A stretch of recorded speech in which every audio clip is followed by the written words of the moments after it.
And we're following more breaking news on Capitol Hill. The Republican-led House Task Force has just released its final report on the first assassination attempt on President-elect Trump this past summer. Let's get right to NBC News Capitol Hill correspondent Ali Vitali. So, Ali, we just got this report. What does it reveal?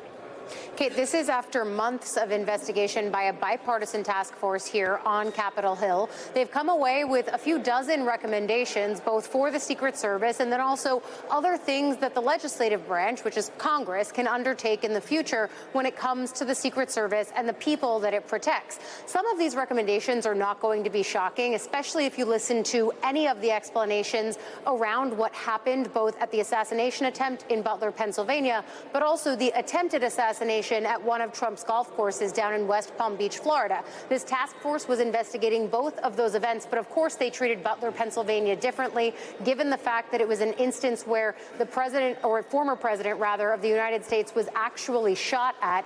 And some of the recommendations that they make include things like, going forward, the Secret Service should make sure that all entities involved with the planning of a security for an event should be present when they go through those plans. They also recommend that Secret Service should record some of their communications. But then there are some larger questions that are posed in this report where they ask if the Secret Service should remain housed under the U.S. Homeland Security Agency. Certainly that would be a change in really who commands the Secret Service from the top down. But then there are also bigger questions around how they plan things and the way that Congress is able to give them more funding. There are certainly questions about if the Secret Service not just has enough money to operate, but also has enough money to provide future hiring and really generate more manpower so that when they are stretched thin, much like they were last summer, they are able to rise to meet that challenge. But Kate, you'll remember that one of the challenges the Secret Service was experiencing during the waning months of this year was the fact that they're responsible for protecting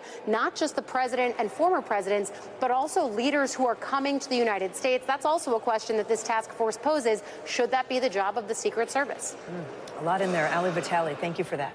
Thanks for watching. Stay updated about breaking news and top stories on the NBC News app or follow us on social media.